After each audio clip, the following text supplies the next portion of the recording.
Let me try to do one more here. I want to talk about buying knives from different dealers and different companies. By shopping the same kind of knife at different companies and different dealers, it has opened my eyes to better understanding what I'm sharpening. You see, there's a lot of knives that look the same, but they really aren't the same. And technically, they probably shouldn't be sharpened the same. Although, you take any piece of steel, like a knife, I don't care whether it's one-sided or two-sided, and you make a keen edge on it, I don't care if it's even or the angle's different or whatever, but you make a keen edge on it on a thin piece of steel, it's going to cut. And if you make a real keen edge, it's going to cut sharp. Cut well and be sharp. But it's not necessarily, it wasn't necessarily sharpened the way the knife maker intended for it to be sharpened. And that's where I am. I'm trying to understand by looking at it and looking at the catalog and looking at the specification what this knife is that I bought, looking at it physically under magnification and seeing how one side differs from the other, and then trying to apply my wicked edge sharpening technique, those finding the sweet spot and matching the angle and making the bevel sides even, all those things that we strive for. Now I'm learning how to do it on an uneven ground knife, that the inside is more flat than the outside. And because the shape of the knife is differently, when we clamp it vertically to sharpen in a wicked edge, we're applying a edge in a symmetrical fashion to an unsymmetrical piece of steel. So in order to match the steel the way the knife maker intended for it to be made, and that was the previous video about using a knife until you understand what you're using, I try to identify the knife physically and then match the maker's grind when I sharpen it. And by looking at these 70-30 and these 90-10 and these 50-50 and looking at how the different edges were applied under magnification, that is what allows me, when I sharpen these knives, to emulate the grind the maker applied to these knives. And that matching the maker's grind is what's allowing me to understand and develop my theory about how to sharpen these knives.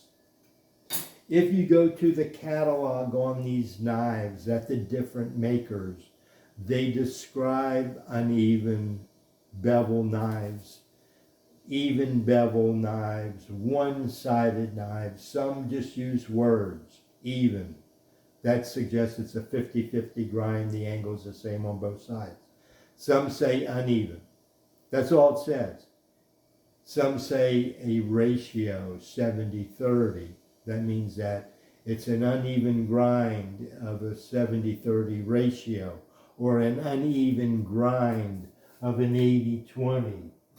This is a 90-10 right-handed knife. It's almost flat on this side and a little bit of a curve on that side. But the inside bevel is described as 10 and the outside as 90. What do these numbers mean? Here's another one, for instance. Here's a Hattori Hanasaki. That's a chicken boning knife, and you can see it's got a bevel on one side a edge grind on one side with a bevel and a almost flat grind on the inside with a bevel. Those bevels are uneven. This knife, when you clamp it, the way this stone sees it and the way this stone sees it is different because this is a flatter edge than that one. Setting these angles on a wicked edge the same, symmetrical side to side, when that stone touches the knife, it will be different because the sides of the clamp knife are different. These are the things that I'm studying by buying these knives, by collecting them, by looking at them with USB microscopes, by using them until they need to be sharpened. This is the type of stuff I'm trying to learn about these knives so that I can sharpen them with an edge, with the wicked edge fixed angle sharpening system.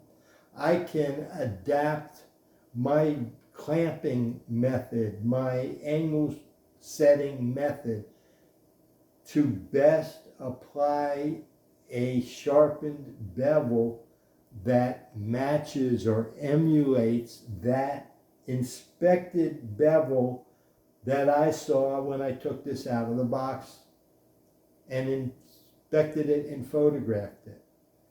Years later, when I get to sharpen it, if it takes that long, some knives I have here that I've never sharpened and they're 2-3 years old because they don't need to be sharpened yet. I used a couple knives last night to see if they need to be sharpened yet, and they're getting there. I have a pair of knives that are the same knives, again, in different steels. I try to buy the same knife in different steels in order to compare the steels, to compare how they sharpen, to compare how they cut when both are sharpened the same, to compare how long one steel lasts as compared to the other steel.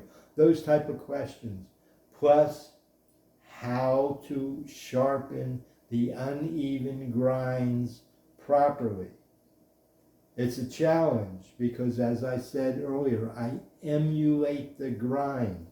And there is a lot of latitude because even though these are production knives, not like the Shuns and the Axles in big, massive quantity, but these are still production knives and they're very good quality knives, but you can see the handmade quality to it when you look at the edge grinds.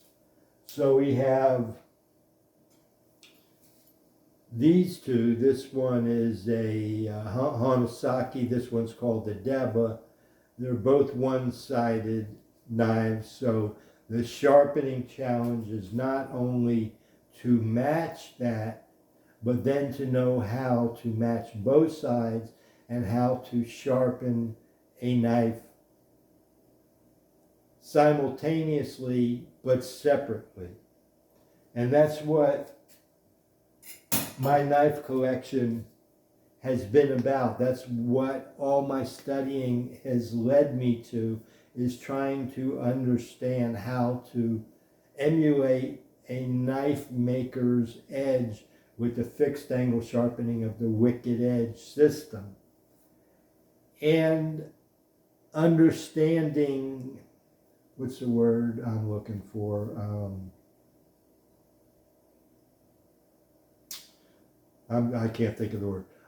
To dissect, to dissect the catalogs from the different dealers, because this same knife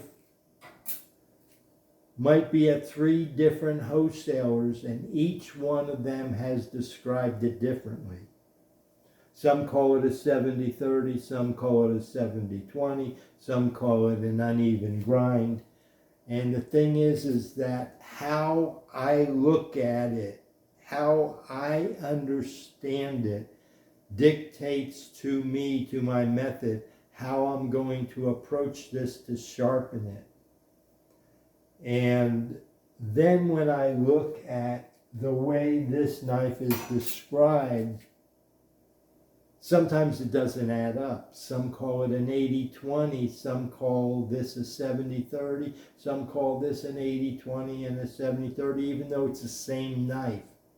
And when you look at it, the one that's called an 80-20 suggests to you that it's more like a one-sided knife than a 70-30, 70-30 ratio versus 80-20. But when I looked at them, they appeared that the opposite was true. So that told me that these numbers, these descriptions, the 80-20, 70-30, that there's some latitude in there. There's some writer's creativity, some embellishment, some trail from tradition, some understanding that doesn't follow what I have learned by reading from the old rules, the old explanations. Real quick, the 70-20, 70-30, 80-20, 90-10, 50-50, 60-40. These descriptions are a ratio of one bevel to the other bevel. Now, whether they're a ratio of how it's to be sharpened or a ratio of the description of how it's ground, as I get into it further and look, I can't find the answer to that question. What I've learned is that ratio is to suggest that 70% of your sharpening effort goes on the 70% side, and 30% of your time and effort goes on the 30% side. So the 70% has a more pronounced bevel because it got sharpened more than the 30%. But what I'm learning is the 70-30 is not a quantifiable measure. It is not countable. It is theoretical. It is a measure of your effort. But the way different people describe that same knife is different, so it becomes confusing. The best thing that I can tell you is if you want to match it, use a marker on those knives that are uneven and treat each side on a wicked edge like you're finding the angle separately, and go from there to try to see what you're working with to start with. But some of these knives in the inexpensive price point, because they are handmade, like I said, by that guy running across the belt, there are inconsistencies. And you will see in a $60, $70 knife that the quality control is not quite there. So then what we do is we try to make a judgment, and we try to match it as best we can and go from there. But the bottom line is, if you put a keen edge on these uneven bevel knives so that one side comes together keenly, that knife is going to be very sharp. I am trying to determine what that angle should be to match it, and that's one of the things that we're going to work on. And that's one of the reasons why I want to have this knife talk. This Sunday school knife talk is to show you where I went with this, where my schooling has taken me, where I'm at with my sharpening skill, my sharpening thought and theory, more than the practical. We got both things going on here. We got the practical method of sharpening, and then we got the theory, understanding what we're looking at to decide what practical method to apply. Thanks.